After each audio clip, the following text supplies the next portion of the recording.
నారచంద్రయ్య ఏ రకంగా తెలంగాణకు అన్యాయం చేసిండో మళ్ళా గదే కథ ముంగడబడుతుంది. ఇక నీళ్లు నిధులు నియామకాలనే కొట్లాడి తెలంగాణ సాధించుకున్నాం.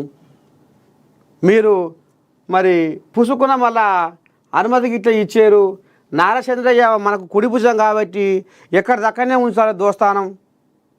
ఏ ఇంటికాడ ఎవరం ఆ ఇంటికాడనే ఉండాలి. మర్యాదే పేకాటే. మరి నేను తెలంగాణ బిడ్డను, నన్ను కూడా జనాలు ఎంపీగా గెలిపించారు. ఇవాళ కేంద్ర మంత్రిగా ఉన్నానంటే ఇవాళ తెలంగాణ జనాల పుణ్యమే అని మరి నీకెందుకు సోయలేదు సారు? బుర్రా ఉరుకుతావు, బుర్రా తిరుగుతావు. మరి అగ్రపక్ష మీటింగ్కు నేను కూడా పోతా, మంచిగా చెడ్డో మాట్లాడతా అనేది నీ నోటికి ఎందుకో వస్తలేదు?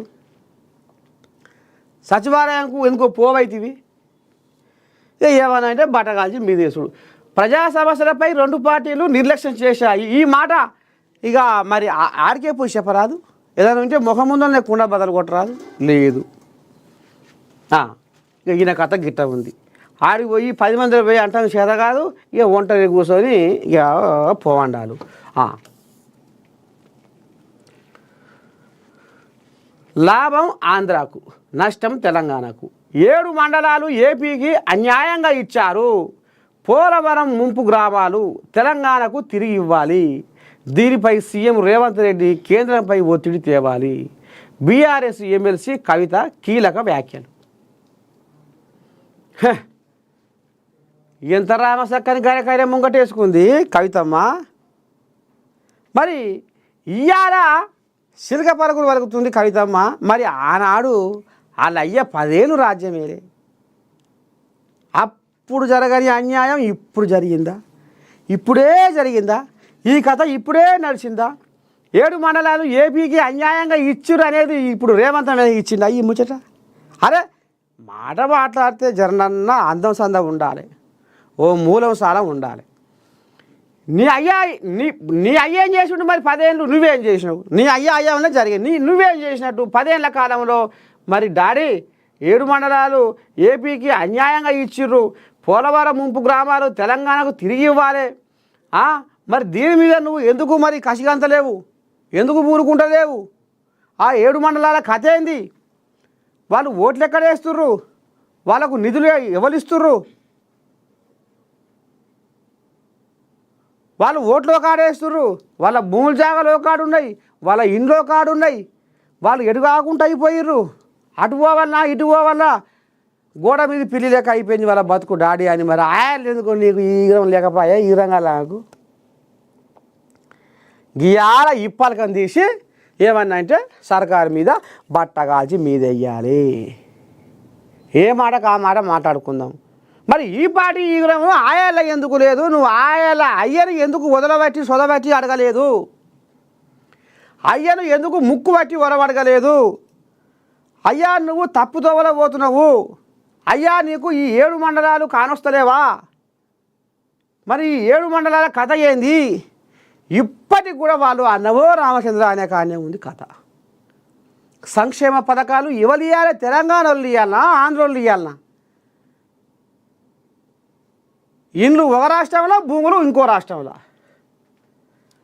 దేవుడా శంకర నారాయణ భగవంత 10 ఏళ్ళ సంధి వాళ్ళు బస అని అయ్యో అని వాళ్ళ కన్నీళ్ళు ఏరులై పారుతున్నాయి. అయినా 10 ఏళ్ళు రాజ్యం వెళ్ళిన కేసీరావయ్య వాళ్ళను పట్టించుకున్న పాపాన పోలేదు. ఇవాళ రామశిల్క పలుకులు కవితమ్మ ముంగటేసుకొని చిన్నగా మాట్లాడుతుంది. ఆ 7 మండలాల కథ ఏంది? అవి తిరిగి ఇవ్వాలి. మరి ఈ కొట్లాట ఈ పౌరుషము మీ అయ్యే ఉన్నప్పుడు ఎక్కడ పోయింది? ఇంకో ముచ్చట మీకు ఎరికేనా? ఇప్పుడు కవితమ్మ ఫోన్ కూడా ట్యాప్ అయిందట. కవితమ్మ ఫోన్ కూడా ట్యాప్ చేసిర్రట. అంటే చూడురి, ఇక నా ఫోన్ కూడా ట్యాప్ చేసిర్రు.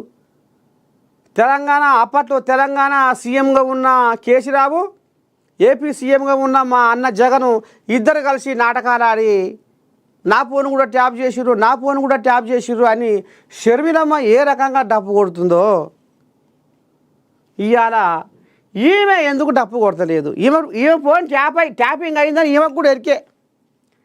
కవితమ్మకు కూడా నా ఫోన్ ట్యాపింగ్ చేసిర్రు మా అయ్య మా అన్న అధికారులు పట్టుకొని వ్యవస్థను పెట్టుకొని నా ఫోన్ కూడా ట్యాపింగ్ చేయించిర్రు అనే సంగతి ఈమెకు కూడా ఎరకైందట. కానీ ఈమె అంటలేదు. ఇప్పుడు నిన్న మొన్ననే మా అయ్య మంచోడే కానీ మా అయ్య చుట్టూ దయ్యాలు ఉన్నాయి అన్నందుకే సోషల్ మీడియా కోడై కూసింది. ఇక దయ్యాలు ఎవరు భూతాలు ఎవరు గాల్లే. ఇటు గోళీలు వేస్తాయనే సంతోష, ఇక అటు ఆపతికి సాపతికి చెడ్డకు పటకు మడమాటకు బుర్ర ఉరికేది బాయికాడికి హరీష్ రావు.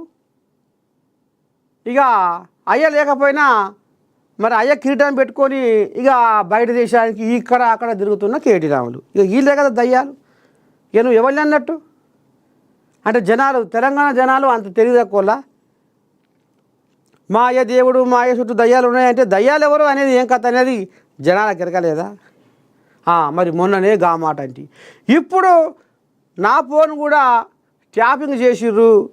ఇప్పటికే మాయ మీదకి ఒక చేని దండం పెడితే అయినోళ్ళు కానోళ్ళు మాయ మీదనే మొత్తుకుంటారు, మాయ మీదనే మనుగు వస్తారు, మాయ మీదనే దుమ్ము వస్తారు, మాయకే శాపనార్థాలు పెడుతురు. ఇక నేను కూడా నా ఫోన్ కూడా ట్యాపింగ్ చేసిదని కుండ బద్దలు కొడితే మాత్రము ఇక మా అయ్యకు దోషితుల గాచారమే అని ఇక ఆమె జర్రా కడుపులో పెట్టుకొని దాచుకుంది ఈ ముచ్చట. ఇక మరి ఎప్పుడు అంటుందో ఏం కదో కానీ ఇప్పటి వరకు అయితే జర్రంతా నిప్పుల మీద నీరు చల్లినట్టుగా కొద్దిగా అంతా ఓపిక పట్టుకొని ఉంది. ఇక ఈమె ఇప్పుడు మాట్లాడుతుంది 7 మండలాల గురించి. మరి 10 ఏళ్ళ సార్ ఎందుకు మాట్లాడలే? ఇది పద్ధతేనా? మీరే చెప్పుర్రి. బండి టార్గెట్గా నాటి ప్రభుత్వ అరాచకాలు.